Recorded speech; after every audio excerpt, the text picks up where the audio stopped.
নির্বাচনকে পুরোপুরি নিজেদের নিয়ন্ত্রণে রাখার জন্যই ক্ষমতাসীনরা অন্তর্বর্তীকালীন সরকার ব্যবস্থা চালু করছে বলে মত দিয়েছেন বিশিষ্টজনেরা।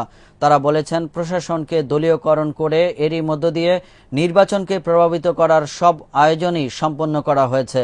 অন্তর্বর্তীকালীন সরকার ব্যবস্থা চালু হলে দেশ ভবিষ্যতে সংঘাতের দিকে এগিয়ে যাবে বলেও আশঙ্কা তাদের। জাহিদুল ইসলামের রিপোর্ট।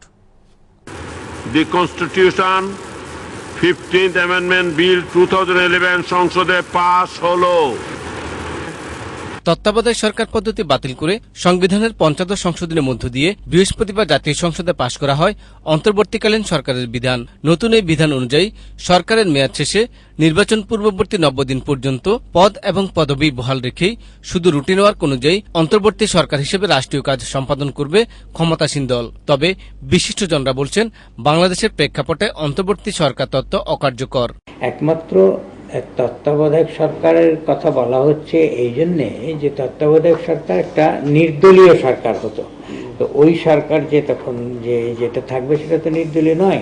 আজকে যে কথা উঠছে যে সরকার অন্তর্বর্তীকালীন সরকার থাকাকালীন ইলেকশন করলে সেটা ঠিক হবে, তো আমরা দেখছি যে অতীত অন্তর্বর্তীকালীন সরকার যেটা ছিল 1973-তে সেই ইলেকশনটা সবচেয়ে খারাপ ইলেকশন হয়েছে। বর্তমান আইন অনুযায়ী অন্তর্বর্তীকালীন সরকারের অধীনে নির্বাচন কমিশনের পক্ষে স্বাধীন এবং নিরপেক্ষভাবে কাজ করা সম্ভব নয় বলেও মনে করছেন তারা। নির্বাচন কমিশন তো গঠিত হয়েছে অনেক আগে এবং অতএব তাদের দেখা গিয়েছে বিগত দিনের কার্যক্রম অনেক ক্ষেত্রে তারা খুব নিরপেক্ষ ভূমিকা পালন করেননি। এখন তাই যদি হয় তাহলে ভবিষ্যতে করবেন তা আমরা বিশ্বাস করবো কেমন? আমি তাদের চারিত্রিক দৃঢ়তা দেখছি না, কারণ গত কেয়ারটেকার গভর্নমেন্টের সময় তারা যেরকম কাজকর্মগুলো করছে তাতে কোনো রাজনৈতিক দলে তাদের উপরে আস্থা থাকার কথা নয়। এখনই তো লোকজন বলছে যে চিফ ইলেকশন কমিশনার সে তো জনতার মঞ্চের ব্যক্তি ছিল, তাহলে একটা পলিটিক্যাল উদ্দেশ্য নিয়ে সে কাজ করেছে, এখন এখানে আসলে কি সেটা পরিবর্তন হয়ে যাবে? এছাড়া নির্বাচনকে অবাধ ও সুষ্ঠু করার লক্ষ্যে রাজনীতিবিদদের মন মানসিকতা পরিবর্তনের পাশাপাশি প্রশাসনকে নির্দলীয় রাখার পক্ষেও মত দিয়েছেন এই দুই রাজনৈতিক বিশ্লেষক। যদি প্রশাসনিক কর্মকর্তা যারা এবং প্রশাসন যারা চালাবে তারা যদি সবাই থেকে যায়, কজন মন্ত্রী না থাকলে তাতে কিছু যায় আসে না। কারণ যে হারে গত ২.৫ বছর থেকে সমস্ত প্রশাসনে দলীয়করণ হচ্ছে তাতে তো এর কোনো আর বিকল্প নেই তত্ত্বাবধায়ক নির্দলীয় তত্ত্বাবধায়ক সরকার ছাড়া। এখন তো কোশ্চেন উঠছে যে প্রশাসন এবং সবকিছু রাজনীতি এখন সমস্ত বাজিকরদের হাতে। এই যে প্রশ্নগুলো এসছে, মানুষ তার অভিজ্ঞতা থেকে যেটা পেয়েছে সেটা কি এক রাত্রে ভুলাই দিতে পারবে? তাই দেশকে অনিবার্য সংঘাতের হাত থেকে রক্ষা করতে সকল দল ও মতের ভিত্তিতে সংবিধান সংশোধন এবং পরবর্তী নির্বাচন ব্যবস্থার ফর্মুলা তৈরি করতে সরকার এবং বিরোধী দলের প্রতি পরামর্শ দিয়েছেন তারা। জাহিদুল ইসলাম, ইসলামিক টেলিভিশন, ঢাকা। এবার আন্তর্জাতিক প্রসঙ্গ।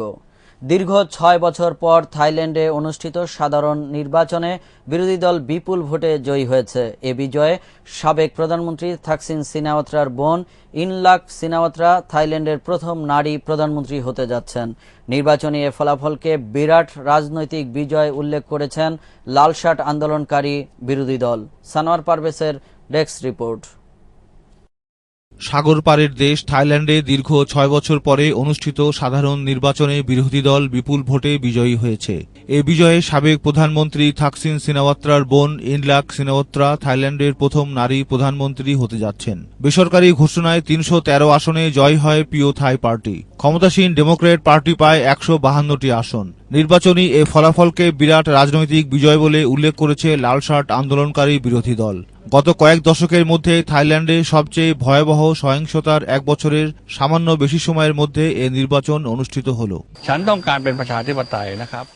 আমি গণতন্ত্র চাই।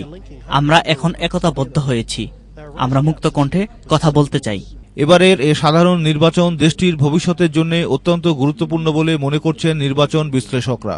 নির্বাচনে বর্তমান প্রধানমন্ত্রী অভিজিৎ ভেজ্জাজিভা ও সাবেক প্রধানমন্ত্রী থাকসিন সিনাওয়াত্রার বোন ইংলাকের মধ্যে মূল প্রতিদ্বন্দ্বিতা হয়েছে। থাইল্যান্ডে সামাজিক ন্যায় বিচার নেই। সরকার আমাদেরকে সমস্যার কারণ হিসেবে তুলে ধরেছে, আমাদেরকে জেলে পাঠিয়েছে। এটা নিরপেক্ষতা নয়।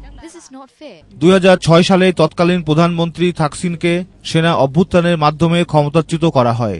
এরপর থেকে তিনি দুবাইয়ে বসবাস করতে শুরু করেন। দলের হাল ধরেন ছোট বোন ইংলাক। থাকসিনের পুয়ে থাই দল থেকে নির্বাচন করছেন সাধারণ নারী থেকে অসাধারণ হয়ে ওঠা এই ইংলাক। নির্বাচন উপলক্ষে দেশ জুড়ে প্রায় 1,70,000 নিরাপত্তা বাহিনীর সদস্য মোতায়েন করা হয়। রোববার ভোর 6টা থেকে মধ্যরাত পর্যন্ত অ্যালকোহলের উপরও জারি করা হয় নিষেধাজ্ঞা। ইংলাকের বিপুল জনপ্রিয়তা আর নির্বাচনে জয়লাভের মধ্যে দিয়ে থাইল্যান্ডের ইতিহাসে যোগ হল নতুন এক অধ্যায়ের। Sanowar Parvez, Islamic television, international desk.